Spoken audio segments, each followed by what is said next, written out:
Dewan Penasehat, Dewan Pembina, dan Dewan Pengawas Himpunan Ilmu Tanah Indonesia,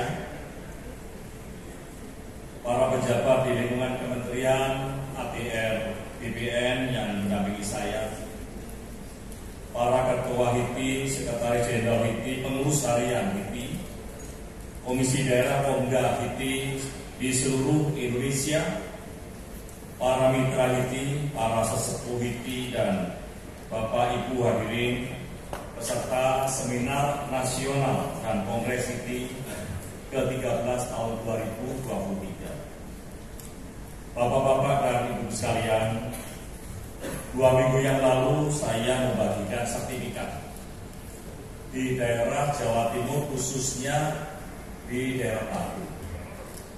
Tempat itu subur sekali, daerahnya dingin. Saya datang ke sana juga, kabut sedang turun.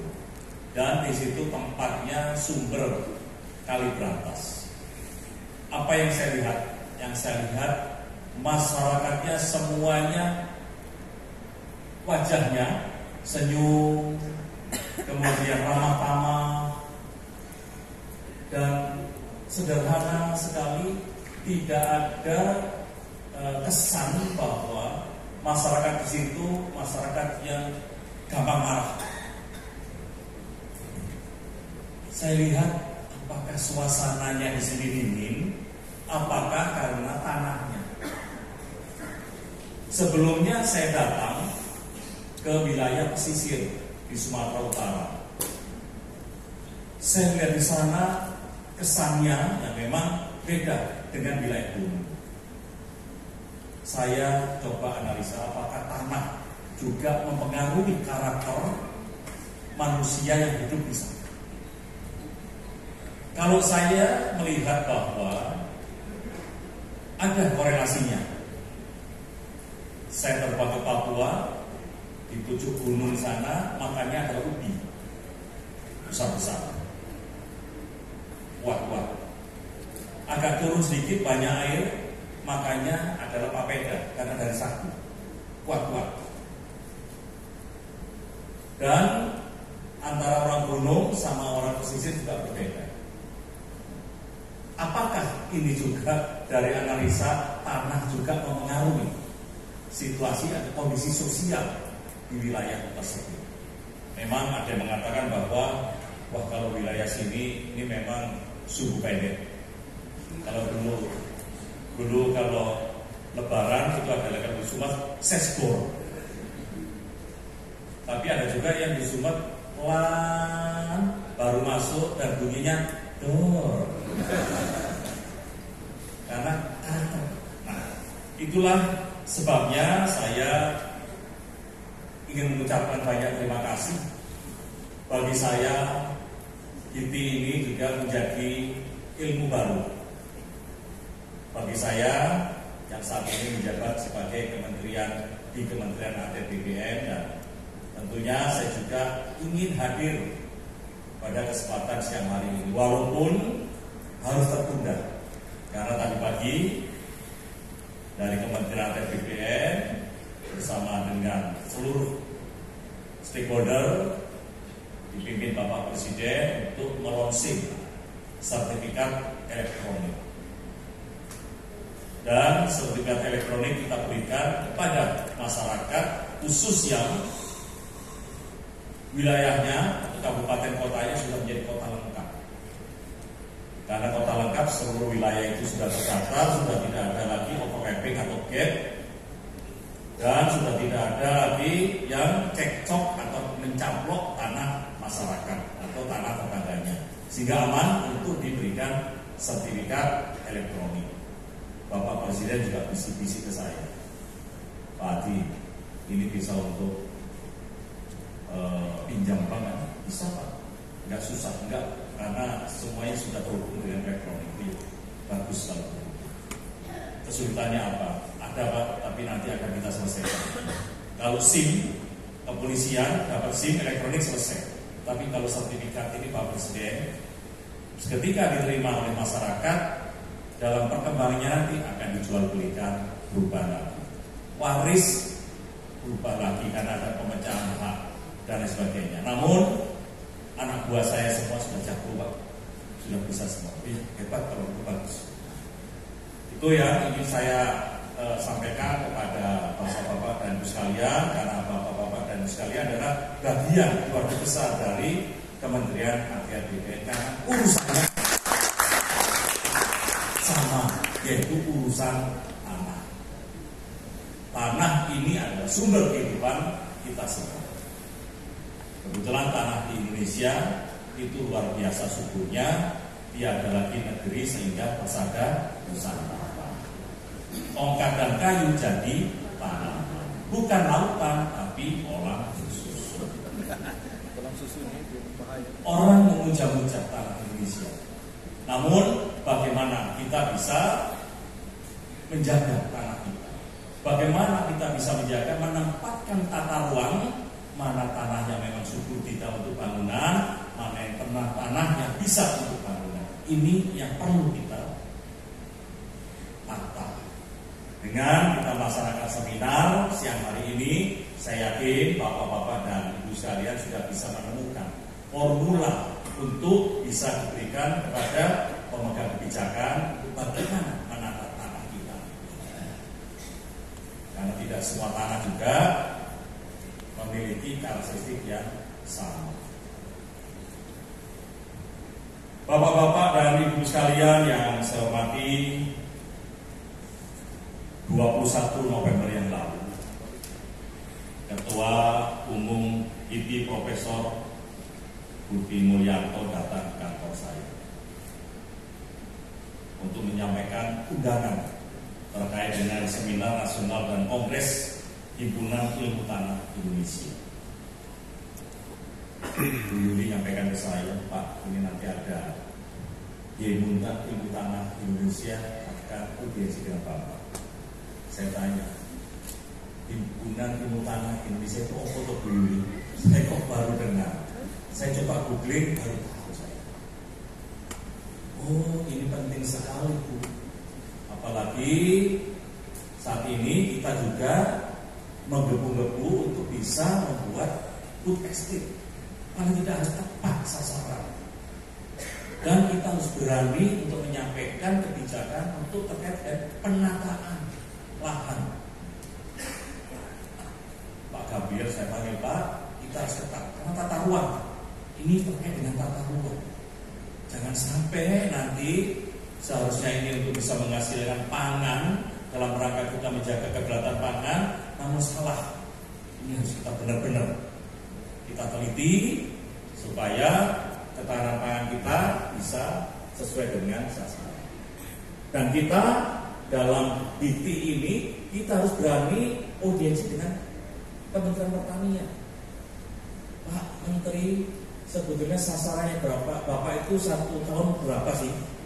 Sehingga saya akan menyiapkan tanah seperti ini. Sehingga kita bisa mendukung program pemerintah terkait dengan ketahanan pangan tersebut. Inilah pentingnya Himpunan Ilmu Tanah Indonesia. Nah, pada waktu itu saya langsung jawab, saya akan hadir. Namun kemarin hari Jumat Bu Yuli menyampaikan, Pak, hari Senin harus ada kondisi bagaimana. Sebenarnya saya ingin hadir, di ujungnya saja saya nggak apa-apa. Yang penting saya bisa hadir. Saya juga ingin kenalan sama profesor-profesor yang ahli dengan tanah tersebut. Alhamdulillah, bapak-bapak dan ibu sekalian, saya bisa hadir di tempat ini dan saya bisa berbicara di depan bapak-bapak dan ibu sekalian, bukan karena saya ahli ilmu tanah, tapi paling tidak saya berbicara terkait sedikit manajemen pertanahan. Bapak-bapak dan ibu sekalian yang saya hormati, seperti yang saya sampaikan tadi, bahwa pangan merupakan hal yang sangat dibutuhkan oleh kita semua. Seluruh makhluk hidup di Indonesia, masalah pangan. Kalau baju kita bisa menunda, tapi kalau urusan perut, urusan pangan, ini kita tidak bisa lakukan. Zaman Trikora kita mengalami hiperinflasi sampai 60% masalah pangan. masalah pangan bisa meningkatkan inflasi sampai 30%. Oleh sebab itu, kalau kita melihat permintaan dan kebutuhan selalu meningkat. Kenapa? Karena seiring dengan bertambahnya populasi manusia. Sekali lagi, masalah pangan yang tidak bisa kita tahan, harus ada. Bila kita melihat perkembangan geopolitik global maupun regional, apalagi saat ini terus berlangsung perang antara Rusia dengan Ukraina. Ini menjadi permasalahan. Dan kita melihat bahwa ancaman atau krisis pangan merupakan salah satu tantangan nyata. Kita melihat ada beberapa hal yang menjadi tantangan saat ini. Yang pertama, kekeringan tanaman yang disebabkan fenomena El Nino yang terjadi di beberapa negara termasuk Indonesia. Sudah El Nino ditandai seperti saat ini, dan kita lihat sendiri bahwa terjadi low pressure di wilayah Pasifik Selatan dan India, kemudian udara panas dari Australia terus masuk ke Indonesia, yang kita rasakan saat ini seperti itu. Dan yang berpengaruh langsung adalah pertanian. Itu yang pertama. Yang kedua adalah tentunya akan menurunkan perdagangan dunia untuk komoditas biji-bijian. Pembatasan ekspor dari negara produsen beras seperti India, Pakistan, Bangladesh, dan Kamboja. Mereka menahan, tidak mengeluarkan berasnya. Takut kalau El Nino-nya panjang dan hasil bumi juga tidak bisa diandalkan. Harus ditahan, tidak mengeluarkan kebutuhan pangan. Dan kelaparan ekstrim yang terjadi di beberapa negara seperti Kongo, Afghanistan, Yaman, dan Sri Lanka diperparah lagi dengan peningkatan harga pangan akibat ketegangan geopolitik antara Rusia dan Ukraina. Kenaikan harga beras yang signifikan sebesar 0,6% dalam 3 tahun terakhir, dan tentunya permintaan pangan yang meningkat. Karena apa? Karena pasca pandemi COVID-19 dan tingginya inflasi yang terjadi di beberapa negara akibat seperti di Argentina, Turki, dan Inggris yang diakibatkan tingginya harga pangan. Bapak-bapak dan ibu sekalian, berdasarkan data indeks ketahanan pangan global GPSI pada tahun 2022, Indonesia menempati urutan ke-69 dari 113 negara yang berada pada level 60.2. Yang berarti apa? Yang berarti adalah ketahanan pangan masih berada di bawah rata-rata global. Oke.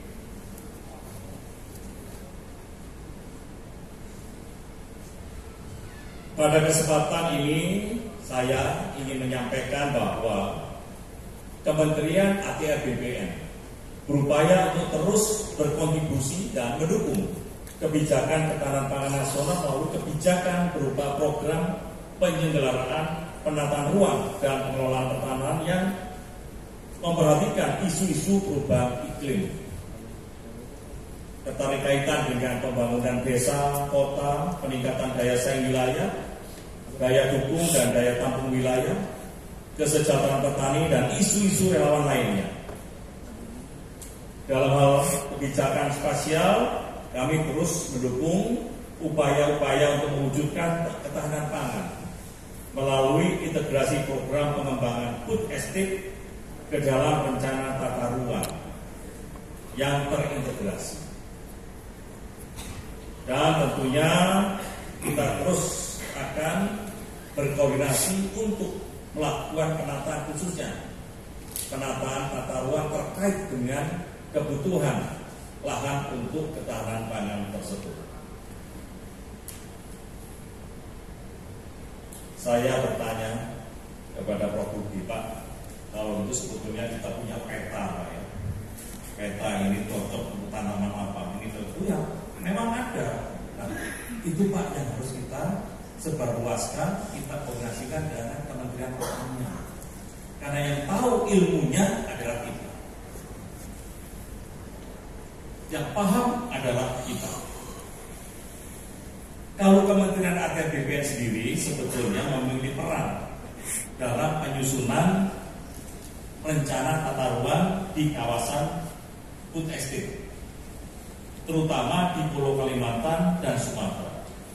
Ilmunya ada dari GIPTI yang memberikan informasi, sehingga Pak Gabriel nantinya juga bisa menentukan mana yang cocok untuk lahan-lahan pertanian. Dan saya yakin Pak Gabriel juga sudah mendapatkan data-data itu ya Pak ya. Sehingga tujuan dari program-program untuk pertanian dalam rangka ketahanan pangan ini bisa terrealisasikan. Selanjutnya, Kementerian ATR BPN juga melakukan integrasi penyiapan yakni lahan pertanian dan pangan berkelanjutan LP2B, lahan baku sawah LBS, dan lahan sawah yang dilindungi LSD di dalam rencana tata ruang baik RT/RW provinsi, RT/RW kabupaten kota maupun RDTR kabupaten kota. Dan berdasarkan data pemutakhiran tahun 2023, terdapat 7,2 juta hektar lahan baku sawah di seluruh Indonesia. Pertanyaannya adalah, apakah Kementerian Pertanian sudah berkoordinasi dengan Kementerian ATR BPN terkait dengan target setiap tahunnya ada berapa ton, sehingga ada korelasinya dengan Kementerian ATR BPN lahan yang akan kita siapkan berapa hektar dan di mana. Yang sekarang sudah existing berapa, kurangnya berapa, kita akan siap. Mudah-mudahan ke depan saya juga ingin berkoordinasi dengan Menteri Pertanian, kalau perlu kita rapat kerja dalam menentukan sebelumnya targetnya berapa sih, lahannya berapa, kurangnya berapa, akan kita juga bantu menyiapkan sesuai dengan ilmu tata ruang yang kita miliki. Oleh sebab itu, Bapak-bapak dan Ibu sekalian, kami akan terus memberikan penguatan dalam pengendalian pemanfaatan ruang dan tanah. Apa saja? Yang pertama adalah upaya memberikan insentif dan disinsentif. Sekarang sawah-sawah malah lakunya di pinggir sawah jualan ikan mas bakar, ikan mas goreng. Pak Tani yang di sebelah kiri kanan juga mengharapkan atau menginginkan hal yang sama. Lama-lama habis. Itulah sebabnya kita perlukan pemberian insentif dan disinsentif. Sawah tetap ada, kemudian UMKM juga tetap berjalan. Kira-kira seperti itu ya Pak Gabriel ya. Dan kita terus berupaya menginventarisasi dan pemanfaatan tanah terlantar atau HGU habis untuk diberdayakan guna meningkatkan produktivitas lahan pertanian. Kalau saya baca tanah terlantar, pikiran saya langsung kepada Prof. Joyo. Karena kalau saya baca itu memang beliau yang gagasannya untuk bisa menyelamatkan tanah-tanah terlantar. Dan eksekutornya kebetulan saya 1,5 tahun ini juga menangani tanah terlantar itu. Hingga ketika saya baca kalau dalam kegiatan tanah terlantar, Bapak Joyo memang hebat, saya langsung begitu. Mohon maaf ya Pak, abangnya berapaan gitu. Kalau tidak ada yang seperti itu terus kita apakan ini. Jadi namanya aset dan akses itu, saya dulu berinformasi itu, akses sama aset ini, aset dan akses. Waktu itu kan kepala biru saya dulu itu, tolong saya diajarin maksudnya apa ini. Setelah dijelaskan, siapa yang mencetuskan? Pak Joyo, Pak Joyo itu siapa? Ini Pak, Pak. Dan saya sangat bangga kemarin hari ulang tahun ATR Pak, beliaunya hadir. Dan saya bilang Pak Joyo setiap ulang tahun hadir ya. Paling tidak kita bisa tukar pikiran. Terima kasih banyak Prof. Cuma saya sudah tua, kalau nggak saya ingin kuliah lagi untuk bisa ngambil doktor. Saya punya doktor tapi susah menghilangkan HC-nya Pak. Saya kuennya sama rektor Pak Jamal, kok HC-nya dibuang, nanti tak kasih itu lagu-lagu seperti itu. Ini namanya Jamal kan Pak ya? Lagu-lagu. Nggak bisa Pak, ini HC tetap HC. Kalau saya nulis doktor HC tapi hanya saya perpanjang bisa. Gimana Pak? Ya HC ya Hadi Cahyanto. Dokter HC ya Dokter Hadi Cahyanto.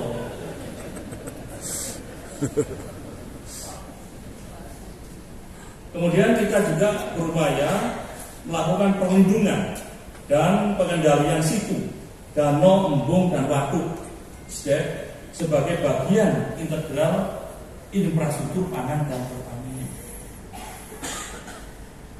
Tadi Bapak Presiden pagi-pagi sebelum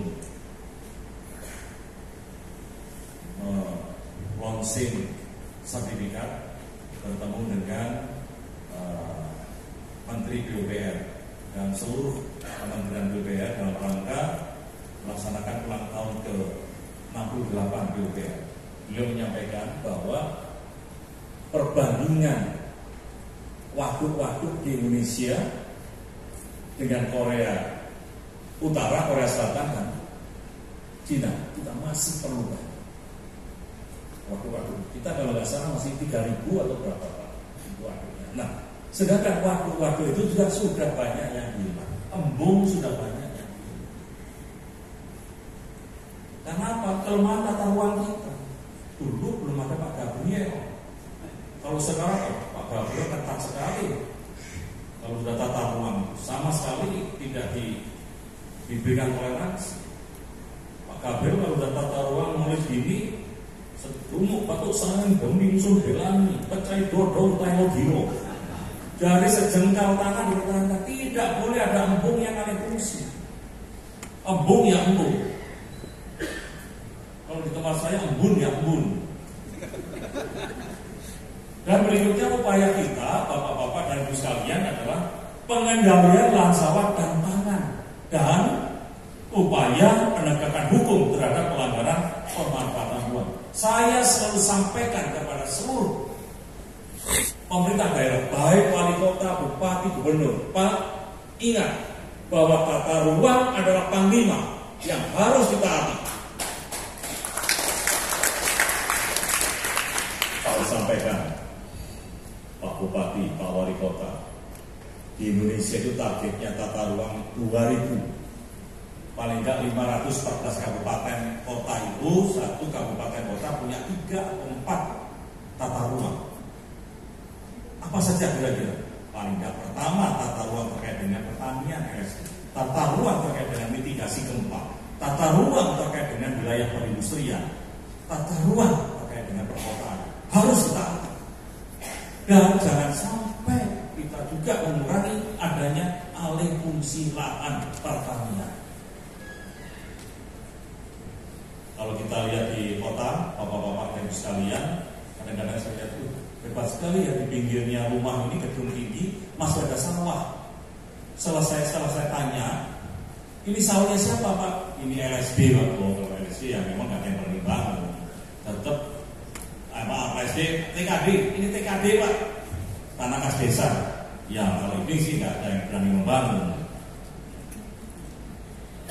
Dan berikutnya Bapak-bapak dan Ibu sekalian, bahwa Kementerian ATR BPN juga terus menggulirkan reforma agraria, dan salah satu tujuan reforma agraria selain mengurangi ketimpangan penguasaan pemilikan, penggunaan dan pemanfaatan tanah, tujuannya hendak dicapai dari program reforma agraria adalah dalam rangka meningkatkan ketahanan dan kedaulatan pangan. Ini masuk barang. Sehingga antara ATR BPN dengan HITI ini juga harus sering ketemu. sering ngopi bareng, permasalahan Bapak apa sampaikan ke saya, kita akan koordinasi dengan para dirjen.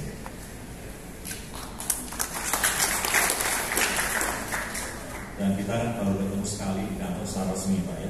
Nanti kita akan terus koordinasi. Kira-kira wilayah mana yang harus dipertahankan, Bapak yang tahu. Tanah terlantar masuk tata ruang, bisa masuk perindustrian atau bisa masuk ke pariwisata. Ternyata Bapak mengatakan ini tanahnya bagus Pak untuk nanam orang. Ya kita sesuaikan dari wilayah pertanian. Oh ini wilayah bagus Pak untuk nanam padi. Karena Bupati Cianjur pernah kata saya, Pak sebentar lagi Cianjur kehilangan jati dirinya. Apa? Sudah tidak akan ada lagi beras Cianjur. Apa gak prihatin? Ini harus dipertahankan. Kita harus berani koordinasi dengan pemerintah daerah untuk bisa mempertahankan bahwa Cianjur itu berasnya bagus untuk ketahanan pangan. Insentif, disinsentif ini diperlukan. Dan masukan dari ini juga kepada tata ruang, kepada pemerintah daerah juga kita akan dengar. Banyak bupati yang mengatakan ke saya itu karena apa? Karena menginginkan LSD itu juga dirubah menjadi untuk wilayah bangunan. Kalau memang nanti ada permasalahan itu, kami akan undang Bapak untuk memberikan masukan juga di depan bupati atau wali kota. Ini pentingnya.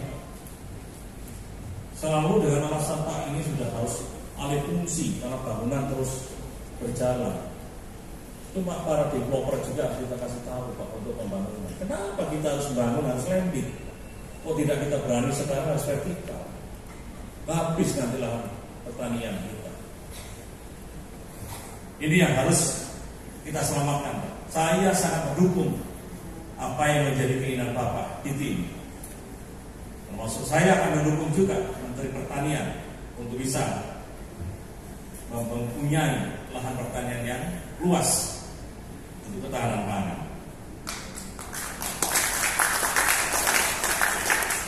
Bapak-bapak dan ibu sekalian, saya akan menyampaikan, kalau Pak Joyo sudah tahu semuanya, adalah program strategi nasional 9 juta hektar.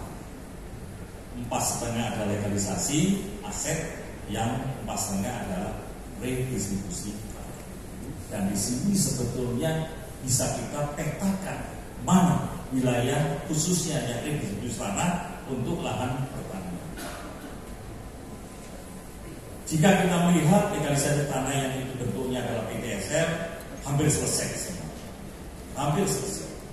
Karena kita hanya diberikan mandat untuk menyelesaikan lahan-lahan irigasi yang luasnya 600.000 hektar dan sekarang juga masih susah untuk mengidentifikasi.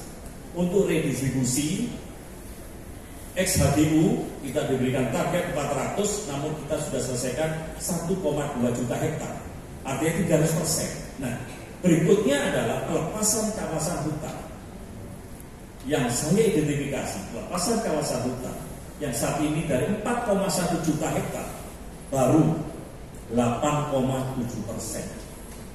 Jika kita lihat bahwa desa di seluruh Indonesia ini ada 64.000, 25.843 desa ada di kawasan hutan. Ada di kawasan hutan dan masyarakat di sana hidupnya mengandalkan sumber daya hutan. 1,7 juta masyarakat di sana adalah di bawah garis kemiskinan. Situasi di kawasan hutan yang masyarakatnya ada itu juga ada lahan sawah seperti di Cilacap, ratusan hektar lahan sawah, namun masuk dalam kawasan hutan dan Kementerian KLHK sampai sekarang juga belum melepas sawah. Ini yang harus kita perjuangkan dan saya bersampaikan kepada Pak Gabriel nanti kalau ini dilepas menjadi APL, tetap pertahankan dalam tata ruang adalah lahan sawah karena ini bisa menjadi lumbung padi, airnya bagus. Petaninya juga antara subjek dengan objek dekat. Ini adalah bagian dari program itu. Itulah sebabnya Bapak-bapak dan Ibu sekalian, saya selalu berbicara di depan Ibu Menteri LHK. Bu, mohon segera direalisasikan 4,1 juta hektar dan selalu bersimpangan. Saya bilang 8,7, tapi Ibu Menteri sudah mengatakan lebih dari itu. Saya minta datanya sehingga saya bisa juga memasukkan dalam tata ruang. Kita memang perlu, untuk saya sendiri mengakui saya harus banyak datang untuk melakukan koordinasi.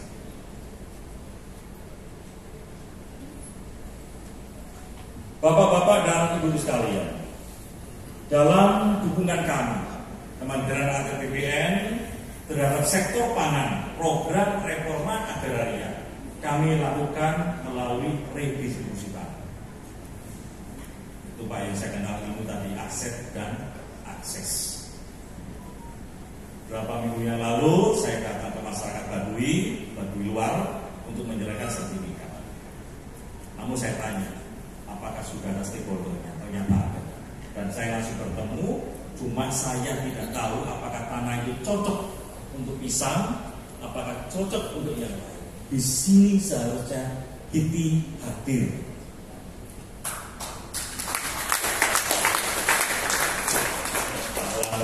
Ada Bu Zulia.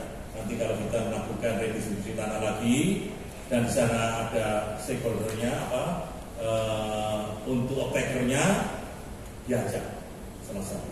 Dan kita berikan datanya. Daerah sini kira-kira baiknya apa? Jangan asal saja. Kalau asal saja itu kalau bahasa Betawinya dulu namanya selonong boi, Ibu. Ibu ngertos di selonong boi. Terus pokoknya ngawur-ngawuran aja, jangan. Sesuai ilmu saja. Jadi tepat sasaran. Setuju kan Pak? Nanti kita ajak.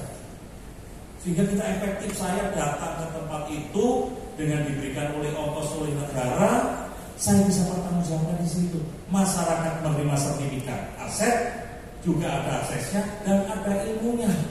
Ini cocoknya untuk ini. Kalau diperlukan Bapak hadir sana lebih bagus. Lebih bagus hadir.